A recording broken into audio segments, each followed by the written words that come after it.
I've always been very inspired by natural forms. The forms of any kind of growing things to me are very inspirational. Vines, leaves, trees especially. Trees are so noble. The thing that really inspires me the most is shapes. I see shapes in everything. If there's a pile of sand on the driveway, I can see a shape in it, something that's interesting. I don't just see the sand. If there's a cloud, I don't see just clouds, it's shapes. To me, that's an awesome responsibility when I have a really great piece of wood and I know that this tree was out there, you know, living this life I can't comprehend, you know, for decades or longer. And here it is, and I'm going to cut it up.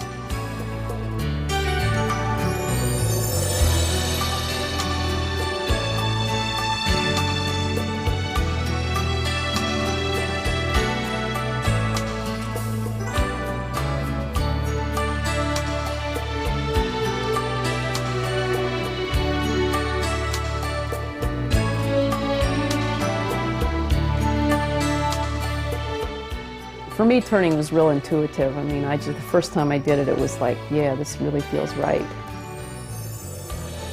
I think everybody ought to have a lathe, or a potter's wheel or something. Maybe we wouldn't have wars. The minute I started using the lathe, I had a very strong feeling that this was something I wanted to do.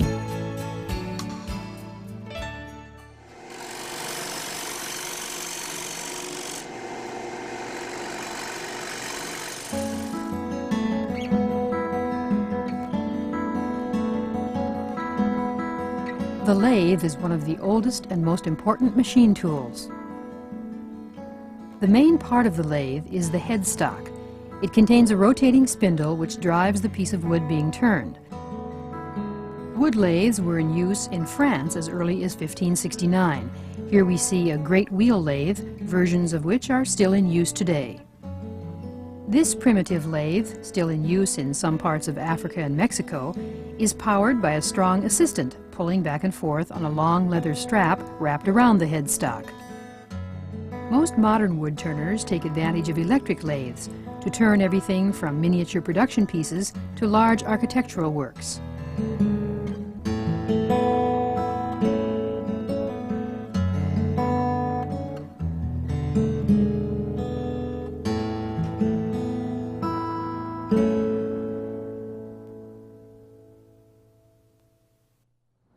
I started making furniture. I'd enrolled in an industrial arts program at the University of Missouri and ended up getting a degree in industrial arts. One of my goals was to use all of the equipment in the shop, and I hadn't been introduced to the lathe yet, and I made my woodworking instructor teach me how to use the lathe. And I did some spindle turning and some faceplate turning. And then developed a skill at the lathe after that.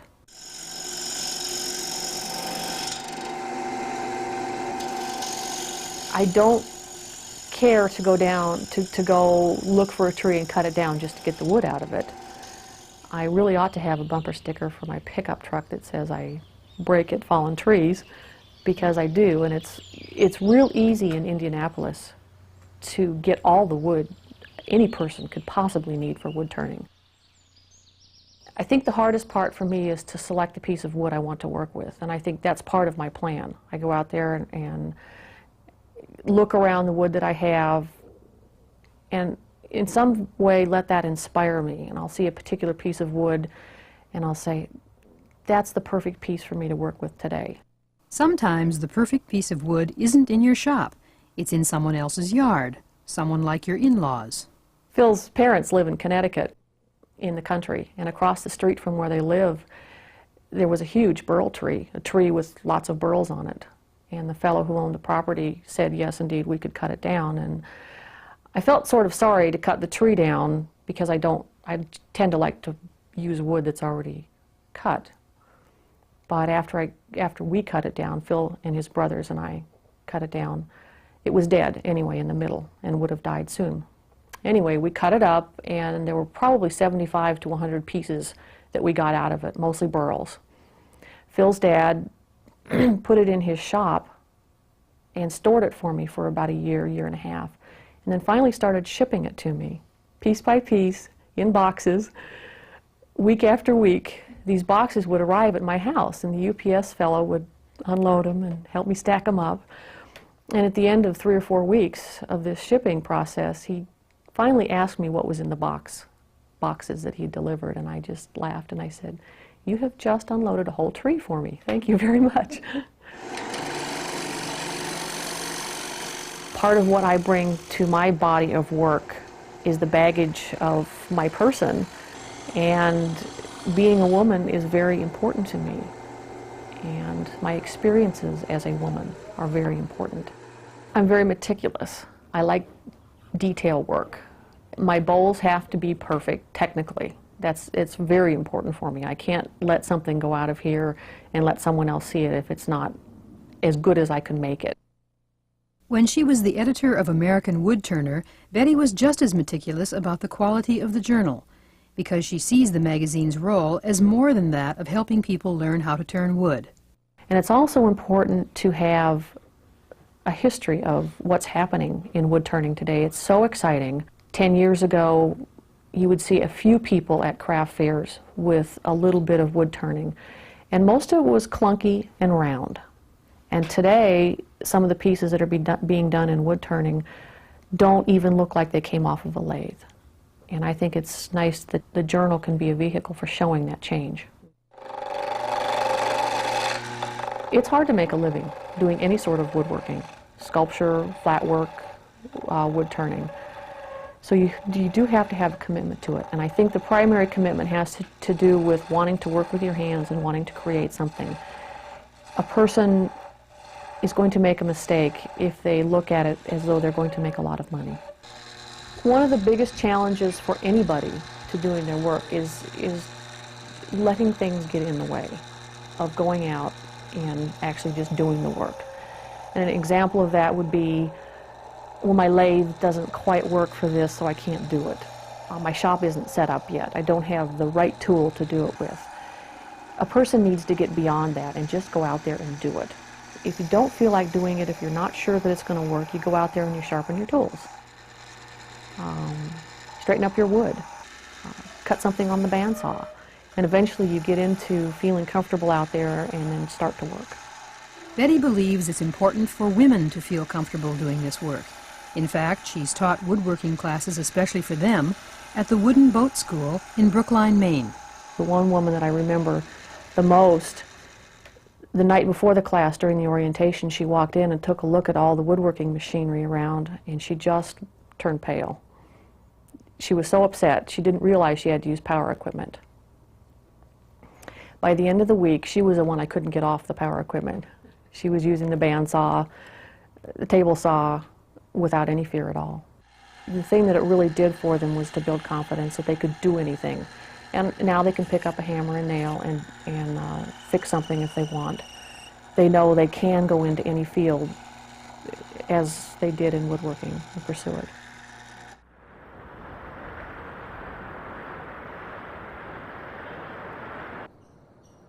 Part of what a person needs to do if they're selling their work is to market it in some fashion. And there are many creative ways that can be done. One of the things that is important to do even before that, though, is to educate the buying public about what you do. And that brings your shop into the gallery so they can see that. But beyond that, I think you need to get yourself past your shop, too, and past the technique of your work into the why of what you're doing. My own personal satisfaction with what I do, I think, is the most satisfying. The pleasure of making something with my hands, of creating. It's real exciting for me. When I finish a piece and look at it, I just get this pleasure from it.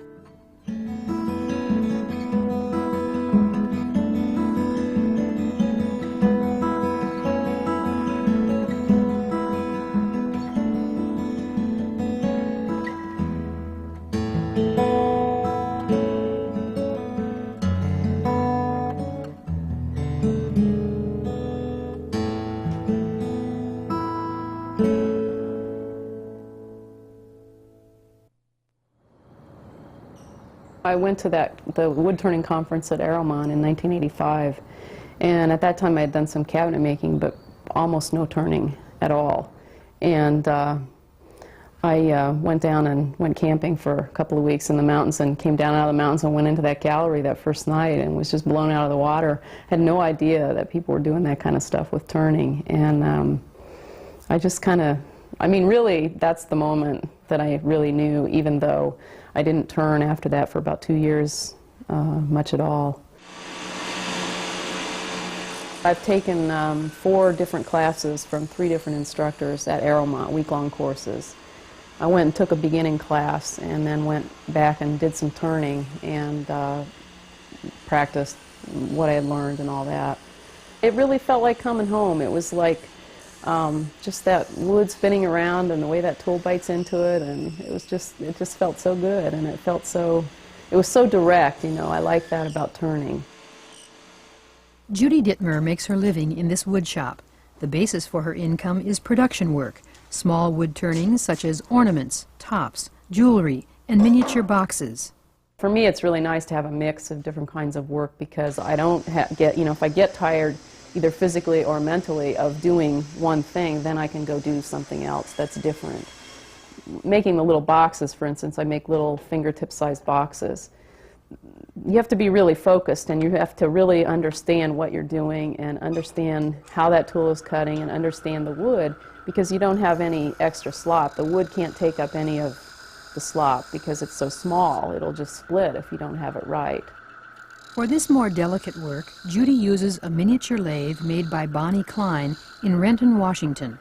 I do little tiny boxes and little tiny goblets, and I do them on the big lathe, which means I have to stand up, which gets tiring after several hours. And I get orders for those, you know, by the dozens. So I might be turning, you know, 50 of them someday, or, you know, 100 of them in a week or something like that. So I thought it would be really nice to be able to sit down and be comfortable while I was working on them. In all her work, Judy has to be aware of the sheer physical aspects of what she's doing.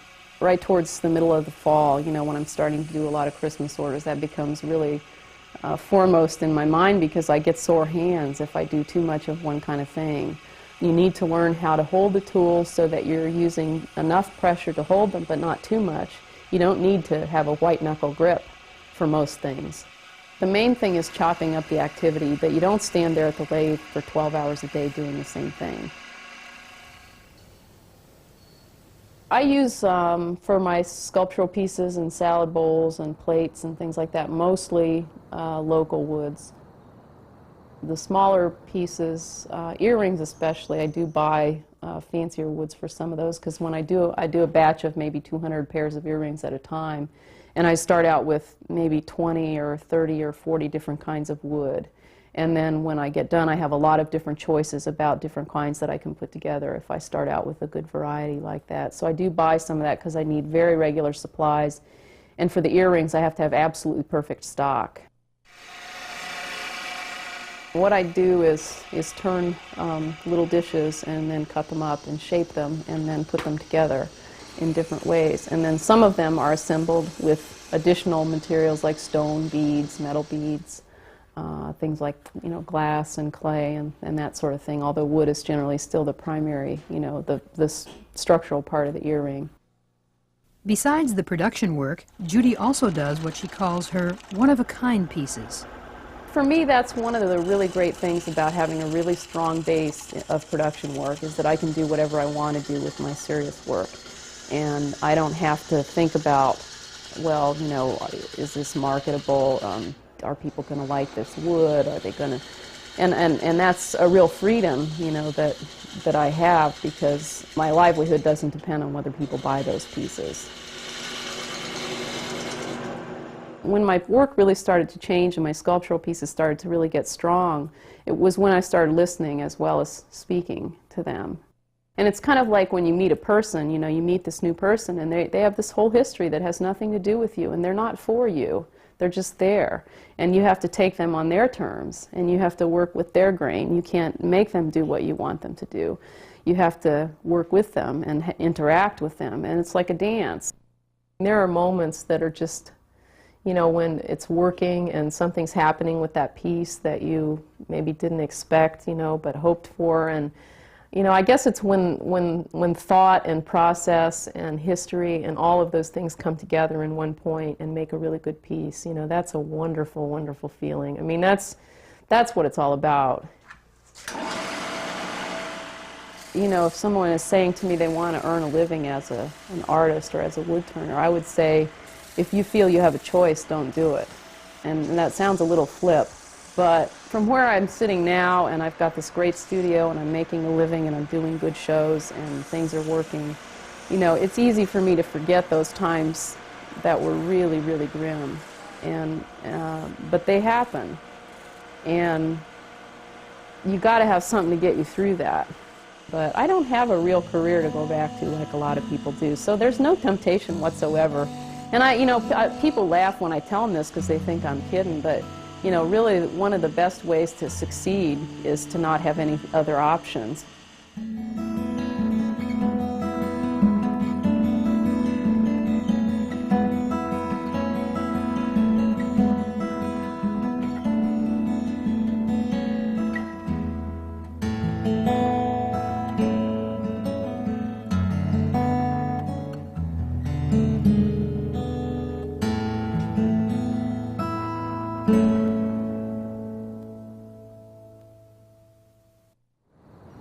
I guess it started with my family background.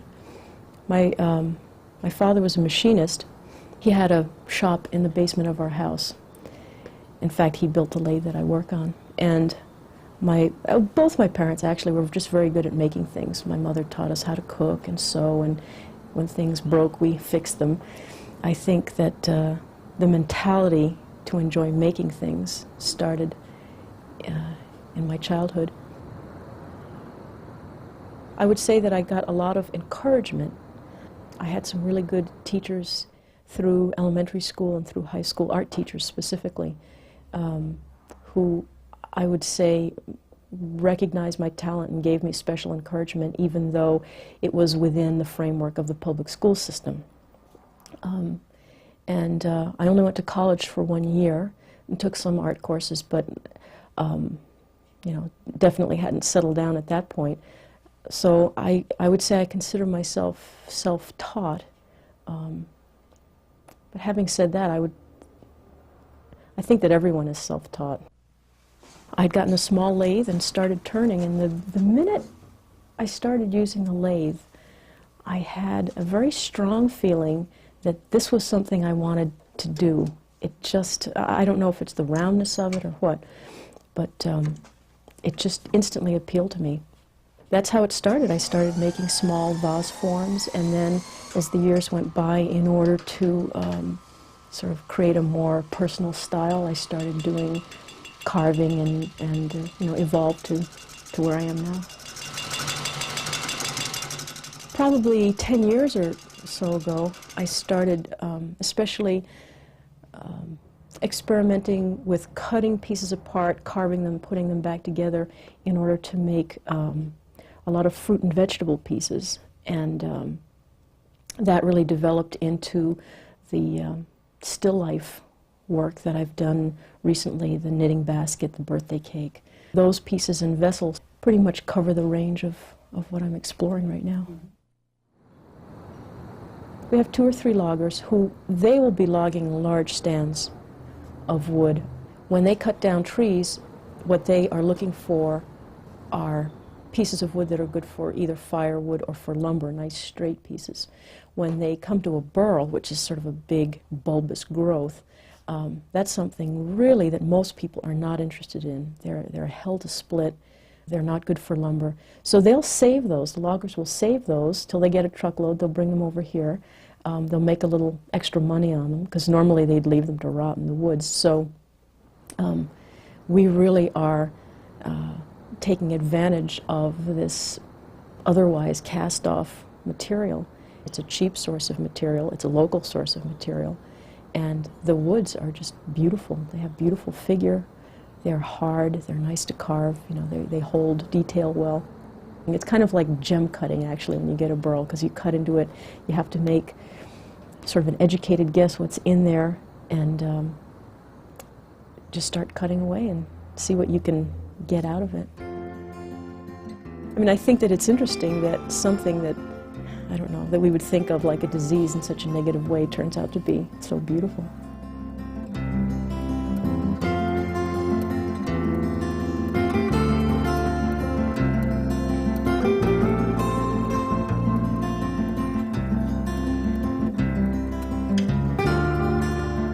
I think part of what I like about doing what I do is taking a part of a tree and sort of extending its life and really honoring it.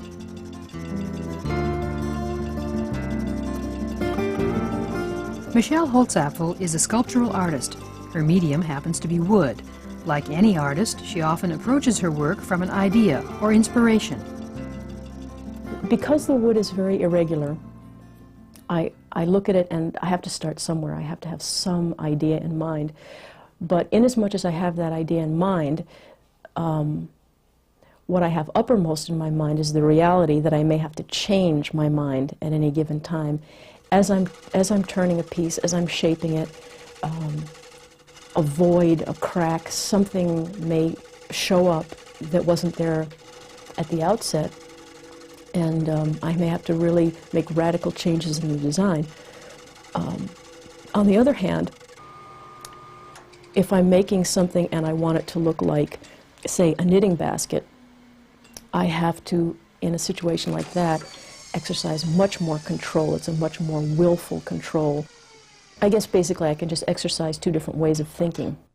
And then there are times when the inspiration comes from some other place entirely. I'll have dreams on several occasions, dream of a piece that I haven't made yet, or not necessarily when I'm dreaming, but that time just as you're drifting off to sleep. It'll just come right up on the screen, and I'll quickly write it down, and I've had quite a few wonderful inspirations that way. One of the things that sets Michelle's work apart is that instead of a wood lathe, she uses a machinist's lathe. I would say the main difference is the way the tool is held. Wood turners hold a tool in their hand. The tool that I'm using has a cutting point also, but it's mounted on a post, which is mounted on a cross feed, and the cross feed moves by means of two opposing screws. It's sort of an XY axis, and by manipulating those screws back and forth, I can cut basically any shape at all. The advantage is that the tool is being held by this whole carriage assembly, and I'm not holding it physically, and it's added a lot of years to my life, to my, the working life of my hands, because I'm not taking the physical trauma, the impact in my hands. Whatever my hands tell me, I do, and if they tell me they're tired, I stop, and I don't abuse them in any way.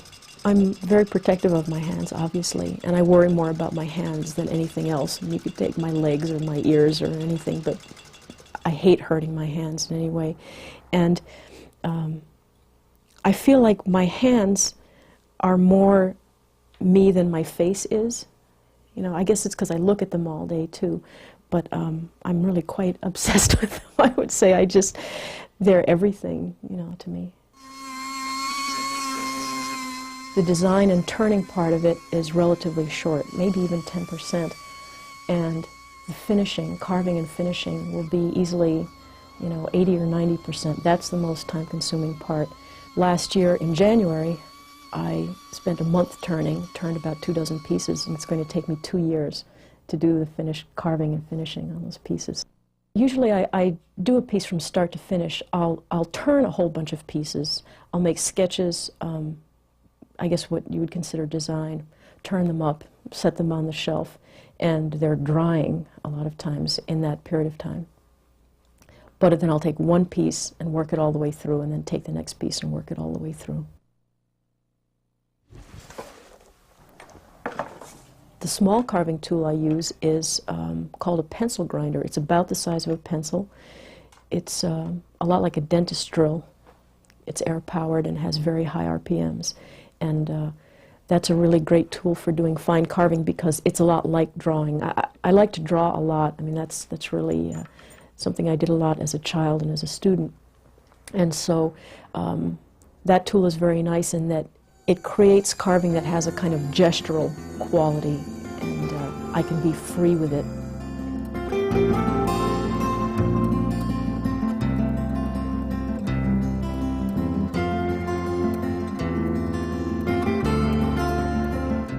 So a piece is finished, and it's in a show or it's in here or whatever. What aspects of you are in that piece? A lot. I don't know if it's always obvious to people, because a lot of times the forms that I use are classical. They're very recognizable. In some of the more complex work, I think that I'm sort of imprinting my personality on it in a more obvious way. Again, even with a very classical form, that's showing an aspect of my personality that is very respectful of tradition. I would say that's as much showing who I am as a piece like the birthday cake that is more narrative, more humorous. A part of what an artist must be in order to make a living is a salesperson. Art for art's sake is nice, and it's even nicer when people like your work enough to want to buy it. But how do you price your work? Well, I have an hourly rate. I keep track of my hours, and when I'm done with the piece, I need to get X amount of dollars based on those hours. The gallery sometimes will, they'll double the price, that's standard, and sometimes they'll raise the price somewhat above that. They're much better than I am at knowing what the market will bear. They've helped me to actually get, I think, a fairer price for my work than I've been able to get in the past. And how do you get your work known to the public? We started going to craft shows, and of course the craft show you want to do the better craft shows, but of course you can't get into the better craft shows unless, so you go along and you pay your dues, and through craft shows you get acquainted with galleries, and of course where you want to sell your work is in the better galleries, but you can't get into the better galleries, so you start out with small galleries and small shows, and just by sticking with it over time, it's certainly possible to really achieve, to have your name be well known enough that people are more and more willing and then, downright enthusiastic to buy your work. But it takes a long time, and that's the story for anyone.